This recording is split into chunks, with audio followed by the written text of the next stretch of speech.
Assalamualaikum warahmatullahi wabarakatuh.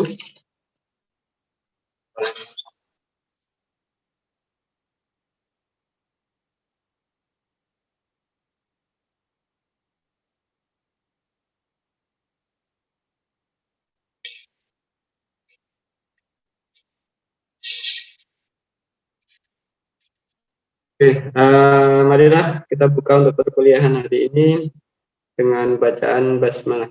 Bismillahirrahmanirrahim. Bismillahirrahmanirrahim. Ini yang hadir dua, Mas Ahyar dan Mas Johan. Kemarin nggak pernah masuk, kenapa Mas Johan?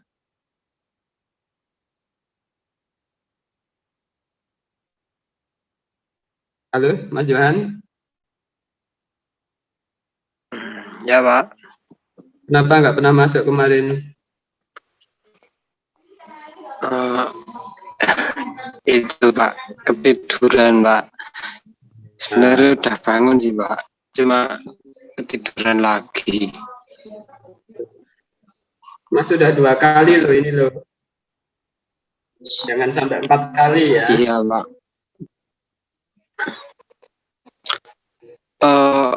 Mau usul Pak. Mana? Kalau boleh jamnya di jam 9 gitu Pak.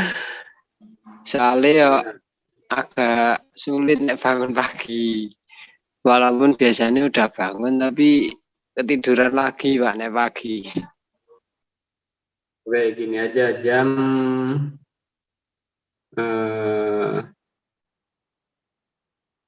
ya oke, bisa deh jam 9 nanti ya. Jam 9, cuma mungkin kalau ada acara, mungkin saya nanti ada acara rapat atau apa, mungkin nanti bisa pagi. Cuma oke, minggu depan kita jam 9. Mas Ahyar keberatan nggak nih?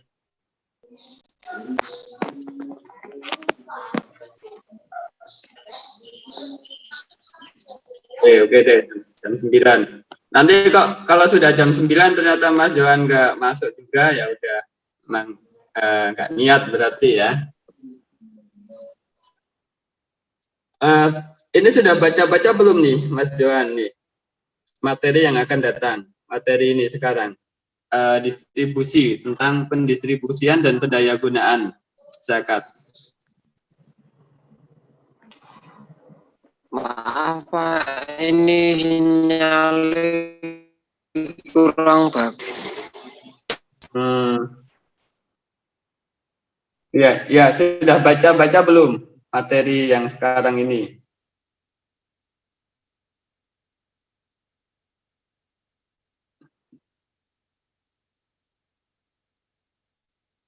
Padahal di Semarang loh, Semarang bagus ya.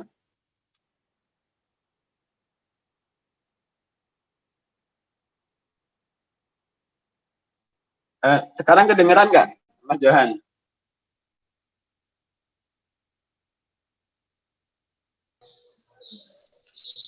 Kedengeran? Iya Pak, kedengeran. Oke, sudah baca-baca belum tentang pendistribusian dan pendayagunaan zakat? Belum Pak. Pokoknya untuk selanjutnya harus baca ya. Kalau nggak baca, belum persiapan, saya nggak mau. Nanti Mas minta jam 9, oke. Cuma nanti Mas juga harus siap juga, harus sudah baca materi yang akan datang. Siapa?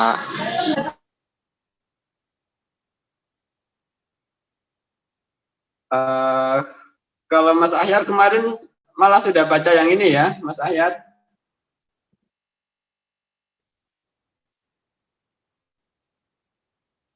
Pendistribusian dan pendayagunaan zakat.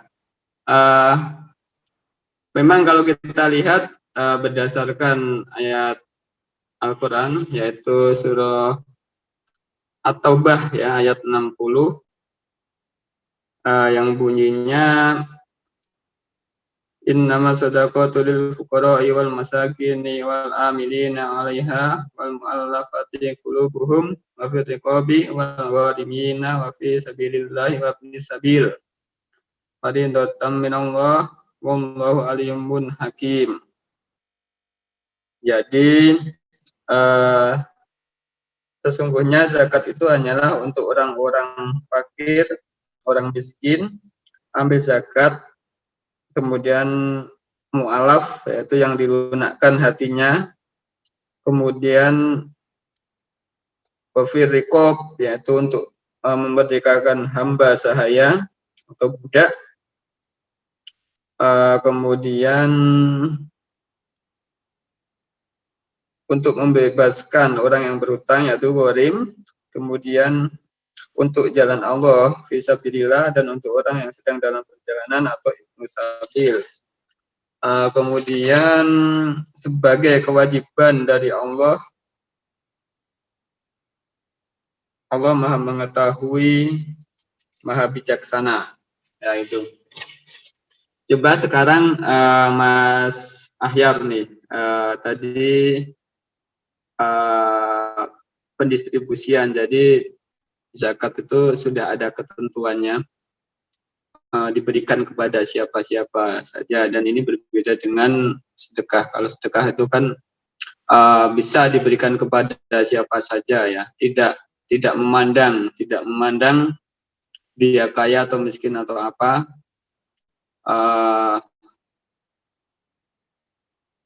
Orang kaya pun bisa juga, mungkin kita memberikan sesuatu itu mungkin insya Allah juga bisa dianggap sedekah juga meskipun dia kaya.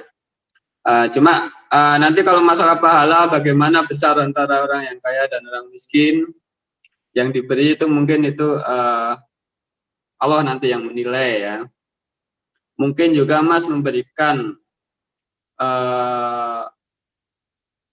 sedekah atau uang kepada tetangga yang jauh dan tetangga yang dekat, itu penghitungannya bagaimana. Cuma banyak yang mengatakan ini yang lebih dekat yang lebih bagus. Kemudian juga kepada saudara, mungkin saudara itu membutuhkan, itu kalau sedekah diberikan kepada saudara itu pahalanya juga lebih bagus juga daripada yang bukan saudara. Kemudian diberikan kepada orang tua, memberikan kepada orang tua itu juga penilaian pahalanya juga insya Allah ini malah lebih bagus lagi. Jadi ada juga, saya lupa menurut siapa itu, ya, ada yang mengatakan itu. Jadi kalau kepada orang lain itu perbandingannya 100 atau berapa kalau kepada orang tua, jadi lebih tinggi itu. Kemudian ke siapa-siapa itu ada yang menilai seperti itu. Cuma kalau untuk zakat itu sudah ada ketentuannya, yaitu ada 8 asnaf berdasarkan ayat yang tadi sudah saya baca. Cuma ini arti apa sih yang dimaksud fakir itu apa? Coba Mas Ahyar nih.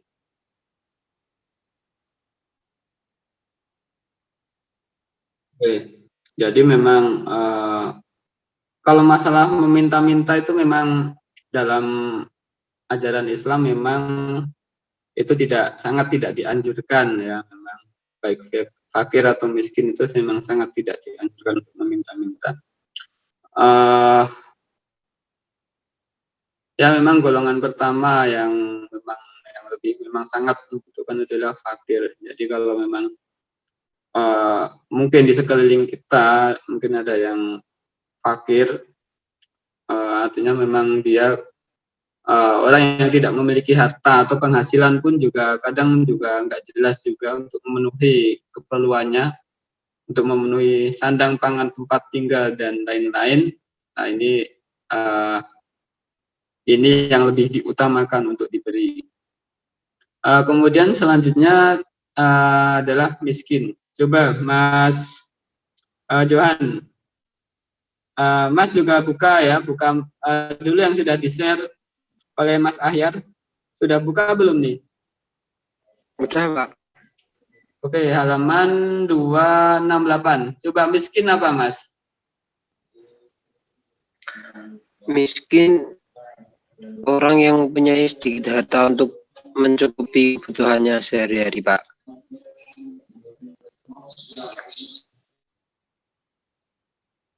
Iya, kemudian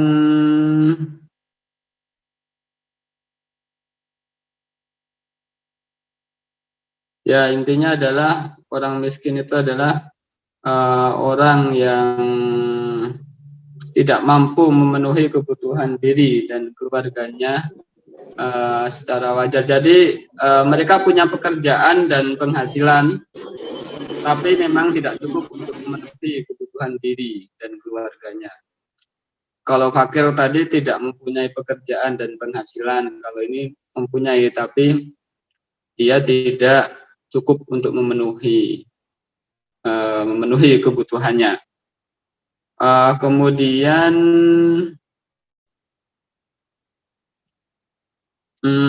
ada juga nih hadis yang bunyinya orang miskin itu bukanlah mereka yang berkeliling minta-minta agar diberi sesuap 2 suap nasi, 1-2 biji kurma, tapi orang miskin itu ialah mereka yang hidupnya tidak berkecukupan, kemudian diberi sedekah, dan mereka itu tidak pergi minta-minta pada orang.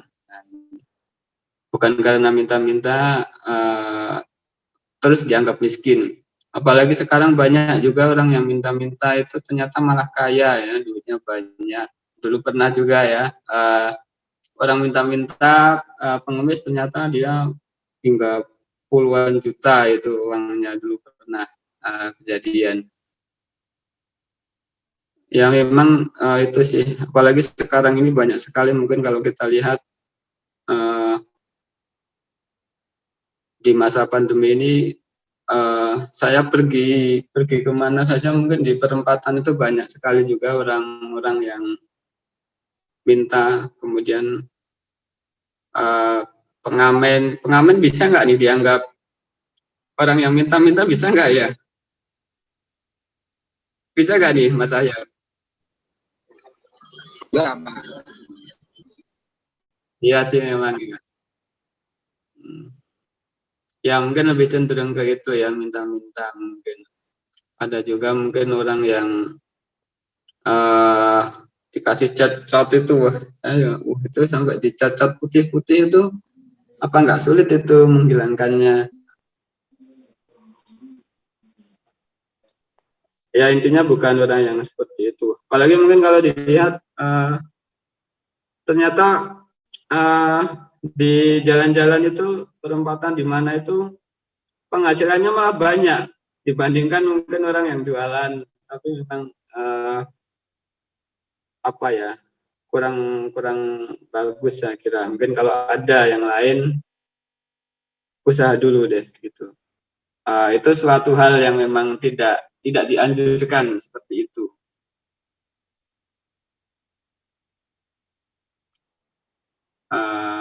Oke, selanjutnya lagi fakir, miskin, kemudian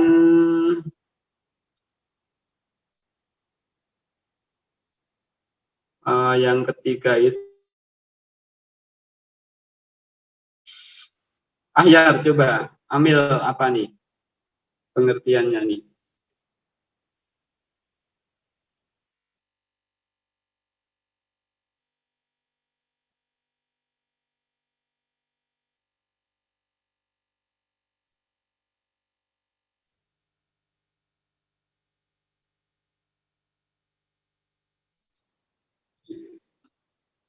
Jadi kalau ambil di sini itu adalah seorang atau sekelompok yang diangkat oleh pemerintah.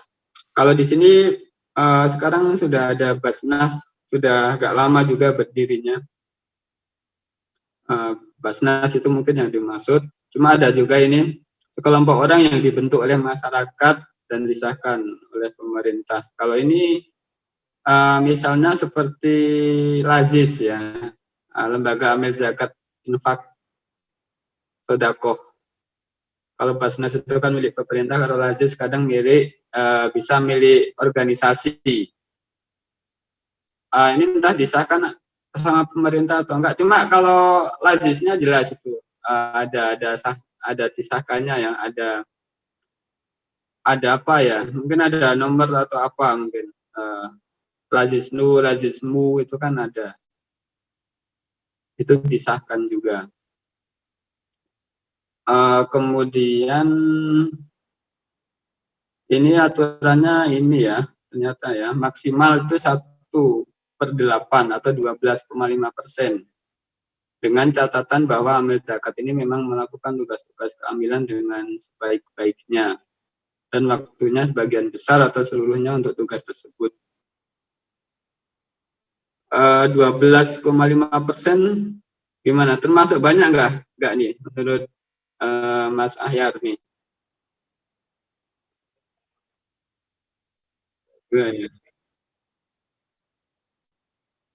Iya, ya.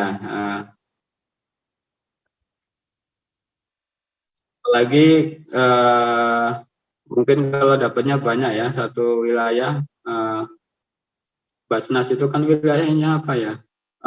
Kabupaten atau provinsi? Kabupaten kayaknya ya, tiap kabupaten kayaknya ada. Tapi nggak tentu juga, nggak tahu juga nih.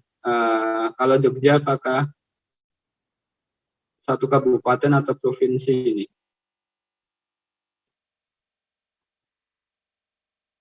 Oh, oh ya berarti satu kabupaten ini. Satu kabupaten ada Basnas.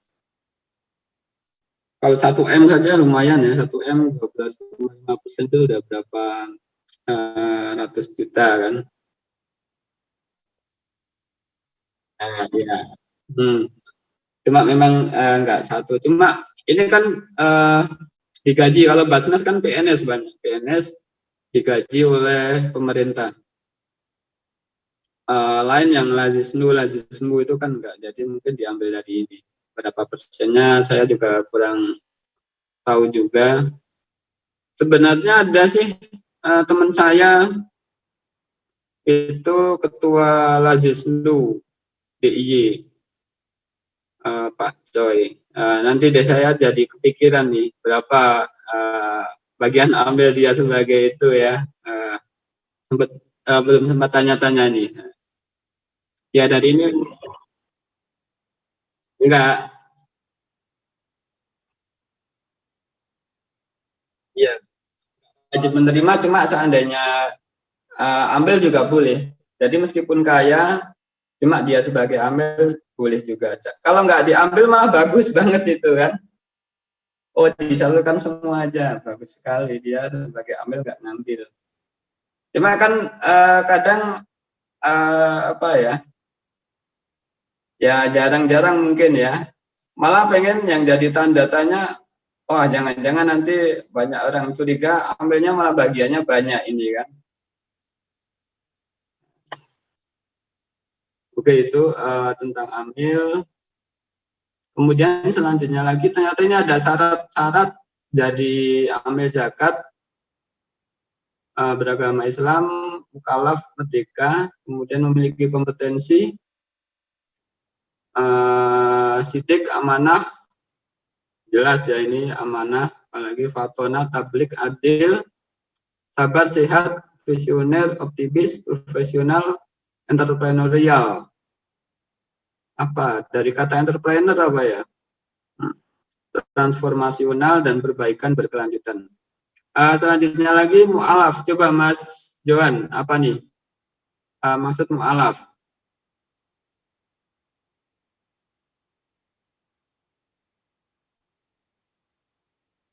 Mas Johan, masih mendengar?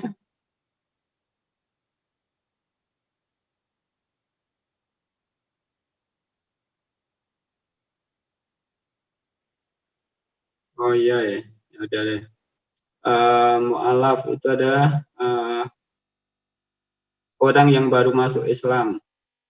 Kemudian imannya belum kokoh sehingga perlu diberi zakat untuk menguatkan keyakinannya terhadap Islam demi melindunginya dari kesyirikan.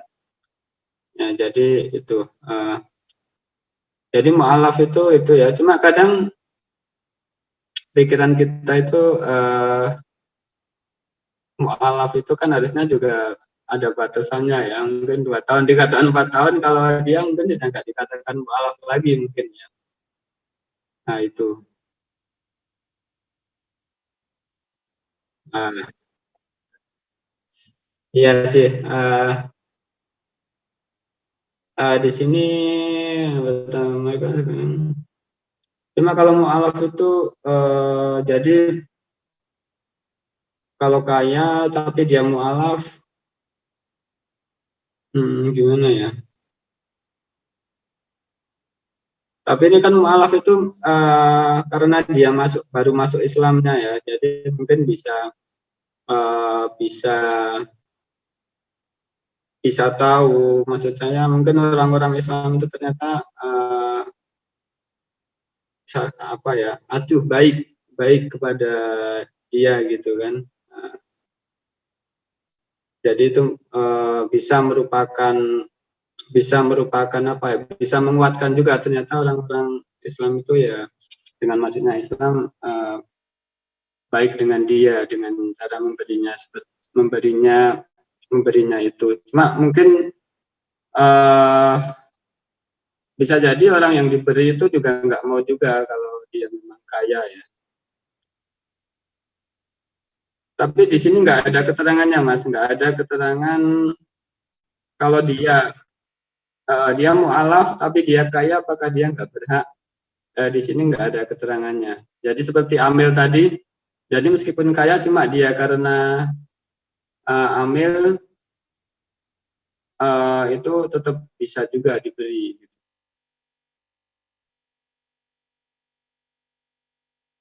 Sebenarnya di akhir itu ada nanti. Jadi ada 4 di awal dan 4 di akhir. Ini kan 8 asnaf. 8 yang 4 yang akhir itu apa ya tadi ya?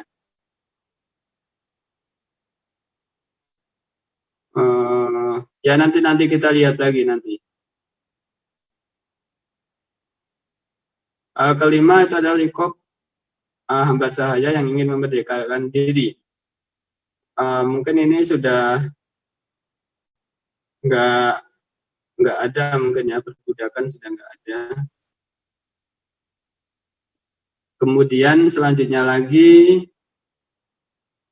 gharim, yaitu orang yang banyak utangnya.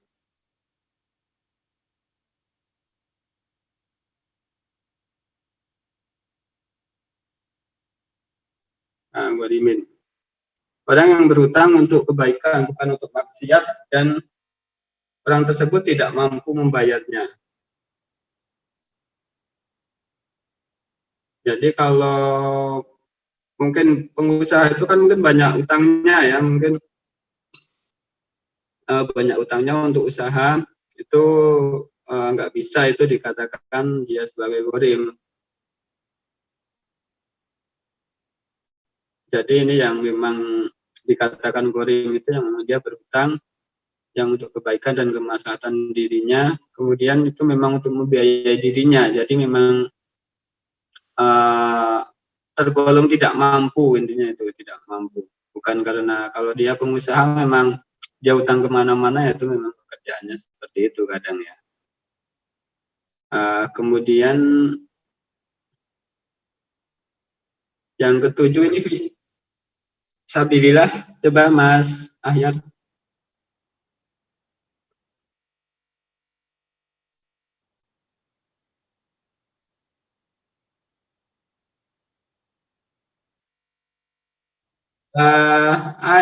Jadi kalau fisabilillah itu kalau dulu kan memang dikatakan orang yang perang ya, orang yang perang, kemudian itu karena dari jihad itulah. Kemudian sekarang kan fisabilillah tidak hanya yang berperang saja di jalan Allah. Di jalan Allah itu tidak hanya perang, tapi bisa juga orang yang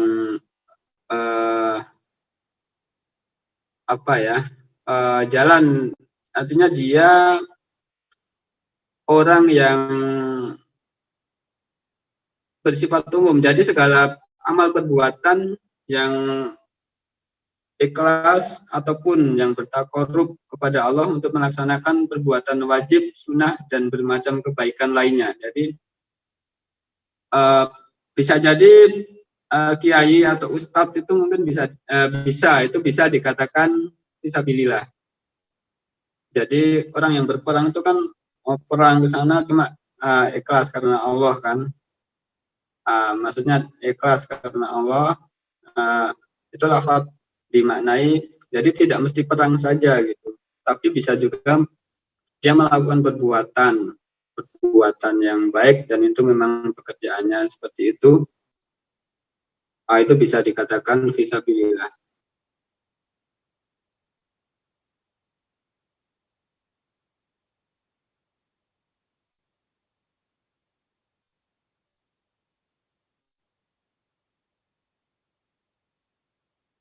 Ya, sekarang yang paling gampang untuk dikatakan fisabilillah yaitu kiai ataupun siapa ustadz. Nah, itu bisa itu dikatakan fisabilillah. Kemudian fisabilillah itu mirip juga dengan yang ke-8, Ibnu Sabil. Apa Mas pengertian Ibnu Sabil?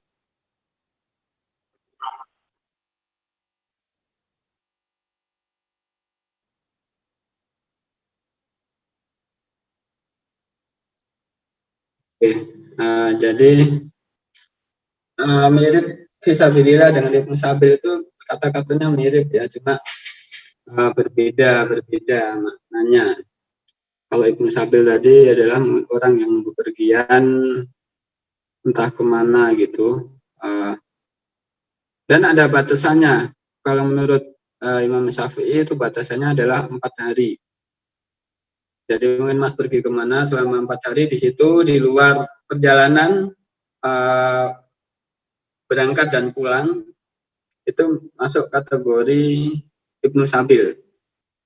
Tapi kalau di sana kok lebih dari 4 hari, 7 hari, 8 hari, 10 hari itu sudah nggak mendapatkan keringan, nggak bisa dikatakan Ibnu Sabil dan tidak mendapatkan keringanan ini. Tidak bisa dikasih ini juga sebagai orang yang berhak menerima zakat. Nah, itu batasannya itu menurut Imam Syafi'i.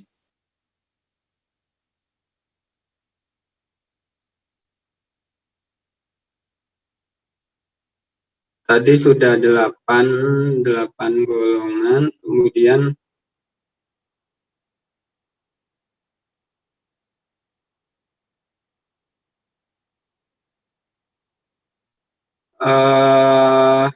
tadi ada pendistribusian, kemudian untuk pendaya gunaan zakat ini yang masih apa ya, masih saya kira mungkin masih banyak PR-nya itu adalah zakat itu kan sekarang kebanyakan itu lebih ke konsumtif ya. Jadi mungkin diberi cuma berapa saja, kemudian itu hanya cukup untuk makan ini. Cuma akan lebih bagus lagi itu kalau zakat itu bisa mengelola. Jadi uang zakat itu nanti dikelola oleh diberikan kepada orang, kemudian nanti dia bisa mengelola dengan uang itu sehingga dia bahkan nantinya bisa menghidupi kebutuhannya dari manfaat zakat tersebut. Bahkan nanti bisa juga mengeluarkan zakat juga, jadi tidak menjadi berhak, tidak masuk dalam 8 asnaf. Jadi ini yang banyak PR-nya mungkin ya Mas, hingga sekarang. Jadi zakat itu memang sebaiknya itu dikelola. Jadi tidak hanya bersifat konsumtif saja zakat itu. Jadi zakat itu bisa dikelola sehingga nanti dia dari zakat tersebut bisa menghasilkan untuk kebutuhan fakir dan miskin. Ini ada dalam kitab I'anatul Talibin. I'anatul Talibin itu sarah dari Fathul Mu'in. Lumayan tebal ini. Di situ dikatakan bagi para pimpinan negara itu boleh mengambil zakat bagian fakir atau miskin dan memberikannya kepada mereka masing-masing. Fakir miskin itu diberi dengan cara bila ia bisa berdagang, diberi modal dagang yang diperkirakan keuntungannya mencukupi guna hidup. Bila ia biasa atau dapat bekerja, diberi alat-alat pekerjaannya. Dan bagi yang tidak dapat bekerja atau berdagang, diberi jumlah yang mencukupi seumur walik, yaitu 63 tahun.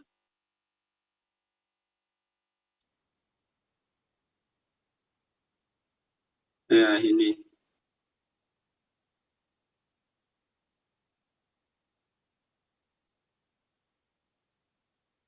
Kemudian zakat produktif ya. Jadi tadi itu dikenal dengan zakat produktif. Ini paling enggak dapat dilakukan paling sedikit memenuhi kriteria. Jadi sebenarnya zakat produktif ini memang dari saat Umar bin Khattab. Kemudian juga diikuti oleh para ulama mazhab Syafi'i dan mazhab Ahmad bin Hambal. Paling enggak itu ada kriteria, yaitu telah memenuhi ketentuan syariah, menghasilkan nilai tambah ekonomi untuk mustahik, mustahik berdomisili di wilayah kerja lembaga pengelola zakat, kemudian penerima manfaat merupakan perorangan atau kelompok yang memenuhi kriteria mustahik. Jadi bisa beberapa orang yang berhak dikasih zakat produktif, berapa sekalian seperti itu agar nanti bisa untuk memenuhi kebutuhannya.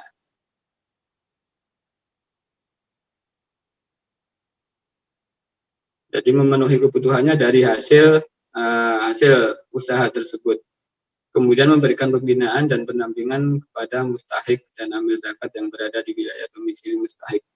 Ya ini memang PR karena zakat produktif ini yang memang sulit untuk dilaksanakan. Tapi mungkin ada beberapa yang sudah menjalankan ini. Jadi daripada perorangan mungkin bisa diberikan kambing berapa untuk berapa orang, sehingga hasil dari keuntungan tersebut untuk kebutuhan. Misalnya seperti itu.